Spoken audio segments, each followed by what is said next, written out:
RFI et France 24 présentent Mardi politique.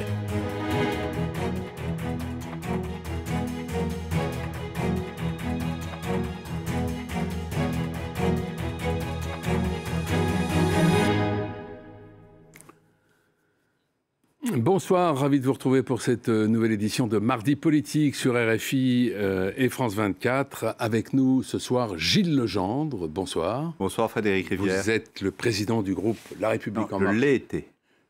Vous fûtes. Je fus.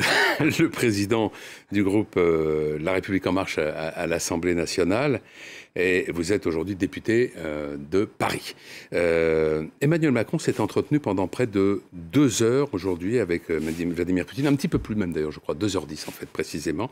On ne connaît pas toute la teneur de leur conversation, mais on sait que le président russe a dit à son homologue français, je le cite, « L'Occident pourrait aider à arrêter ces atrocités en exerçant une influence appropriée sur les autorités de Kiev, ainsi qu'en arrêtant la fourniture d'armes à l'Ukraine ». Est-ce qu'il faut voir dans ces propos une mise en garde alors que, précisément, l'aide militaire à l'Ukraine a pris d'énormes proportions? Écoutez, depuis le début, la stratégie des Alliés, et notamment de la France, est très claire. On donne à l'Ukraine les moyens de se défendre, même si nous-mêmes, nous ne sommes pas partie prenante du conflit. Pas seulement de se défendre, puisque désormais, il y a des armes offensives. Oui, mais une des manières de se défendre, c'est d'être offensif. Le deuxième axe, c'est évidemment de faire monter constamment la pression sur Moscou et sur la Russie avec l'arme des sanctions économiques. Et là aussi, depuis le début du conflit, on en est bientôt au 6e paquet, c'est celui qui est en train d'être discuté, pour accroître la pression, et avec des résultats qui commencent à se faire sentir sur l'économie russe, sur les oligarques, sur les banques russes. Et puis le 3e axe, c'est celui dont nous avons une illustration cet après-midi, qui est maintenir le dialogue avec Vladimir Poutine. Et c'est vrai que de ce point de vue-là, le président français occupe un premier rôle. Oui, il ne s'était pas parlé depuis un mois, il faut le préciser. Mais est-ce qu'on peut imaginer que Vladimir Poutine accepte encore longtemps, sans réagir, et d'une manière qui pourrait éventuellement être inquiétante, face à ce qui est une co-belligérance de fait? Mais non, il n'y a pas de co-belligérance de fait. Là, on joue vraiment sur les mots. Mais Frédéric Rivière, permettez-moi de retourner la question. Est-ce que nous devrions accepter que M. Poutine continue son œuvre de destruction de l'Ukraine, les exactions qu'il commet vis-à-vis des populations civiles, dont on a pu dire, il faudra d'ailleurs le clarifier, qu'il s'agit de crimes de guerre? C'est insupportable. Nous ne pouvons pas laisser tomber l'Ukraine. Or, ce que vous dites, si c'est exact, moi je n'assistais évidemment pas à cet entretien, c'est que M. Poutine nous dit « laissez-moi finir le travail ». En réalité, ce conflit a quelque chose aujourd'hui de très clair. M. Poutine ne peut pas gagner cette guerre, au sens qu'il ne peut pas atteindre l'objectif stratégique qu'il s'était fixé quand il l'a déclenché, c'est-à-dire contrôler et prendre le contrôle de l'Ukraine. Il peut continuer de détruire l'Ukraine, il peut continuer de s'attaquer à des populations civiles, il peut continuer d'enregistrer des pertes majeures dans les rangs de son armée. Et en infliger également. Et en infliger, c'est ce que je viens de dire, mais il ne peut pas le gagner. Donc il y a un moment où nous devons espérer qu'une situation politique rationnelle s'imposera pour qu'il en prenne conscience. Je ne sais pas si on en est proche, si on en est loin. Je ne suis pas expert de cette matière et je ne suis surtout pas dans les petits papiers des discussions entre le président de la République et Vladimir Poutine. Mais est-ce que vous pensez que Vladimir Poutine est encore dans le champ de la rationalité?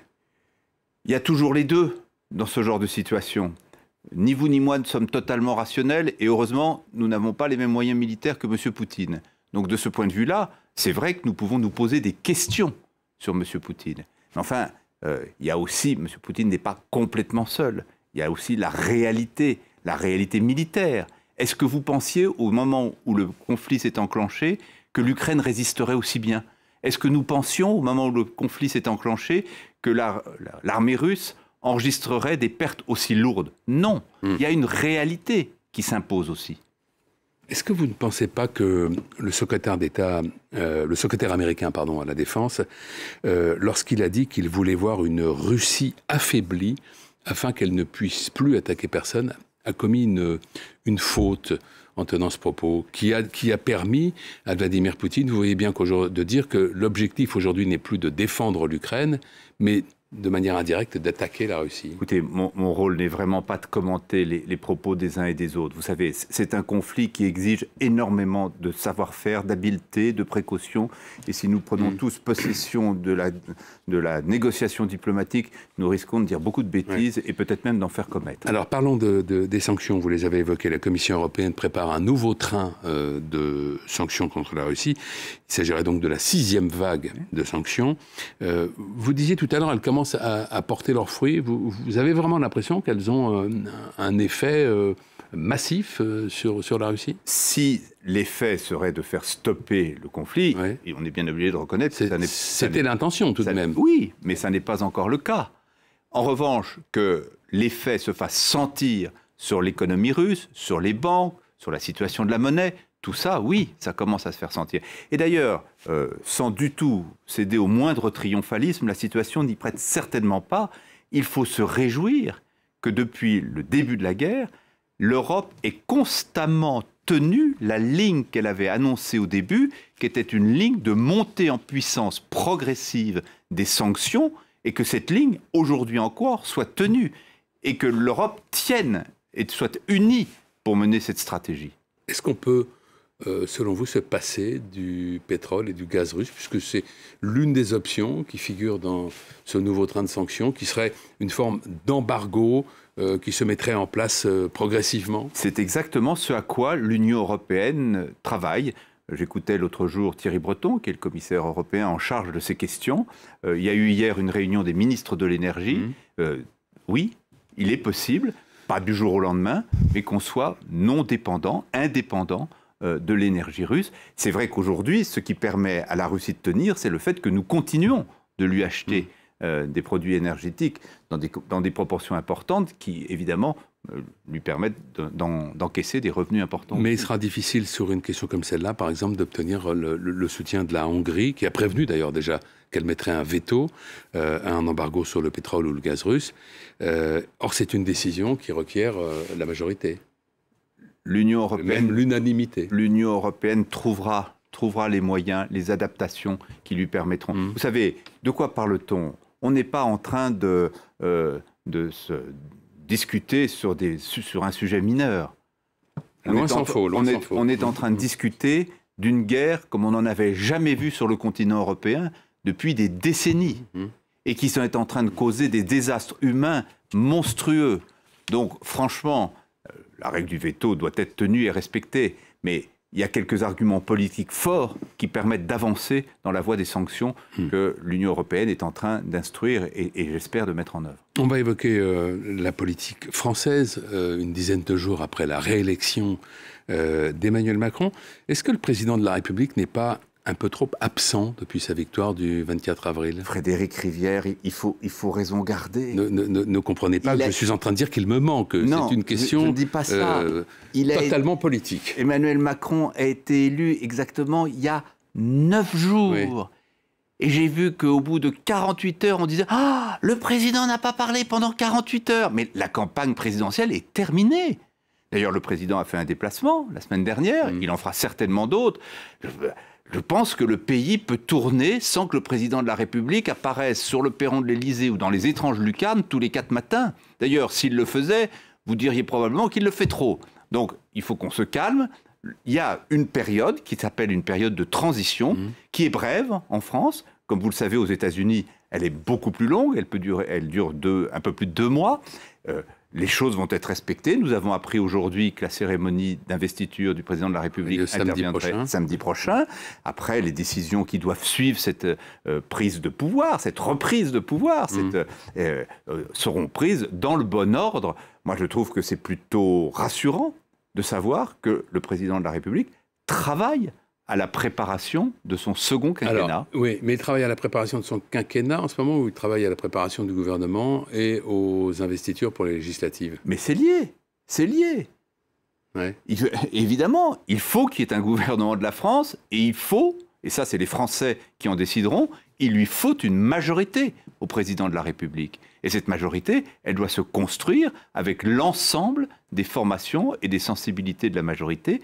Je sais que c'est exactement ce qui se passe en ce moment. Il paraît que Emmanuel Macron suit personnellement et de très près les investitures pour les législatives. Est-ce que c'est vrai ? Je ne sais pas si c'est vrai ou si c'est faux, mais cela me paraîtrait parfaitement naturel. Ça lui ressemble ? Mais ça ressemble à tous les présidents de la République, Frédéric Rivière. Est-ce que vous connaissez un président de la République, depuis le général de Gaulle, qui se soit désintéressé Non, pas forcément désintéressé, mais pas forcément chaque nom dans chaque circonscription. Mais il n'y a pas moyen de s'y intéresser à moitié. Ou on s'y intéresse pas du tout, ou on s'y intéresse complètement.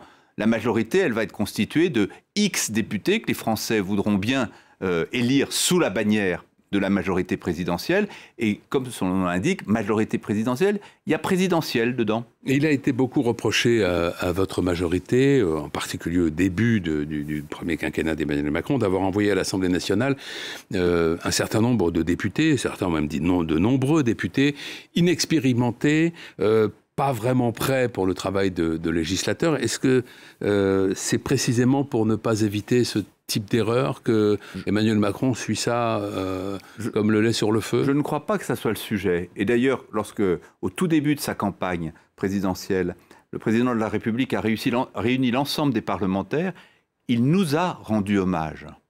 Parce que, oui, vous avez pu, vous et vos confrères, nous moquer pendant quelques mois.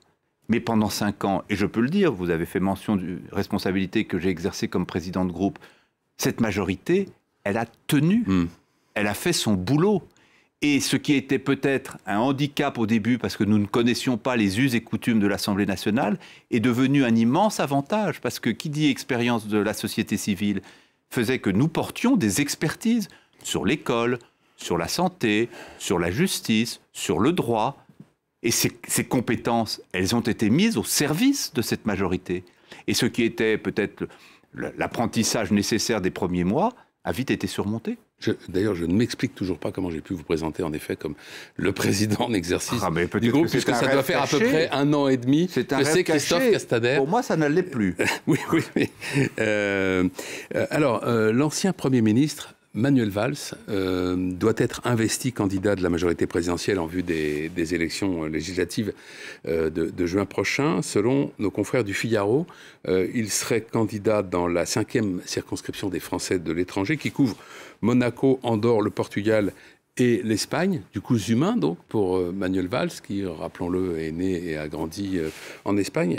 Tout d'abord, est-ce que vous pouvez confirmer cette information ? Non, je sais que c'était dans l'air, j'entends cette information, elle ne me paraît pas du tout en décalage de ce que je savais et de ce que je souhaitais pour Manuel Valls.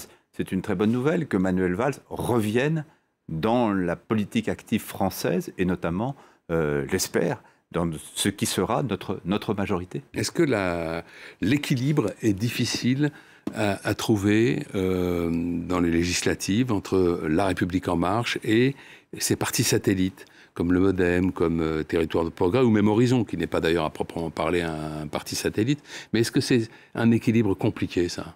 Alors, moi, je refuse de parler de parti satellite parce que c'est très condescendant pour tous ceux qui ne seraient pas La République En Marche. Je me doutais que vous alliez me dire ça. Oui, mais c'est la vérité. J'ai beaucoup d'amis dans toutes ces sensibilités. Ce qui est certain, c'est qu'aujourd'hui... Ce sont des supplétifs de la majorité, c'est mieux ? Non, c'est pas mieux. Pas mieux.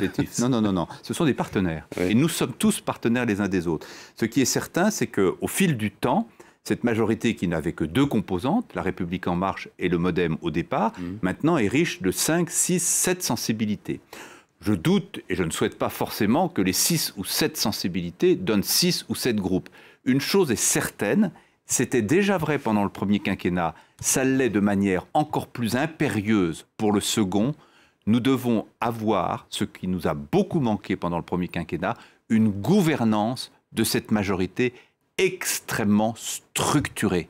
C'est formidable qu'on ait des diversités, c'est ce qui permet de faire la richesse d'une majorité, c'est ce qui permet de diversifier les approches, d'être plus proche des préoccupations des Français dans toute leur diversité. Mais pour animer cette majorité, il faut une structure, une gouvernance qui soit extrêmement forte au niveau des partis et puis au niveau des groupes, avec notamment ce que dans le jargon de l'Assemblée nationale, on appelle un intergroupe, qui permet au groupe d'exister, mais avec une gouvernance commune qui s'appelle l'intergroupe. Vous n'êtes pas les seuls, évidemment, à préparer les législatives. Et la France Insoumise a passé un accord avec Europe Écologie Les Verts pour ces élections du mois prochain. Les négociations sont pratiquement abouties aussi avec le Parti communiste. Il semble qu'il reste un certain nombre de points à régler avec le Parti socialiste. De quel œil voyez-vous l'émergence de cette nouvelle union de la gauche? Je n'y crois pas. Vous ne croyez pas à quoi? Je ne crois pas à son... Vous croyez que c'est juste une alliance de circonstances? Je ne crois pas à sa pérennité. C'est une immense mystification qu'il faut tout le talent réel de Jean-Luc Mélenchon pour faire avaler à ses partenaires. Et aussi toute la faiblesse et la fragilité dans lesquelles se trouvent ses partenaires pour accepter cet accord à bien des égards indigne. Puis certes, ils vont peut-être se mettre d'accord, peut-être que les uns et les autres vont sauver quelques sièges aux élections législatives, mais au détriment de tous ceux qui auront voté pour eux de bonne foi.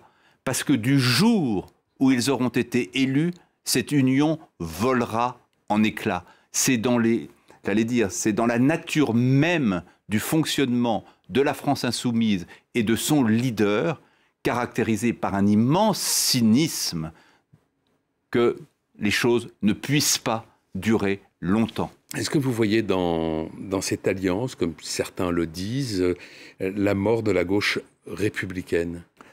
On n'est jamais mort en politique et je ne le souhaite pas. À 1,7%, on n'en est pas loin. Oui, et puis vous savez, il y a des mouvements politiques qui ont connu des creux très profonds et puis qui ont rené de leur cendre.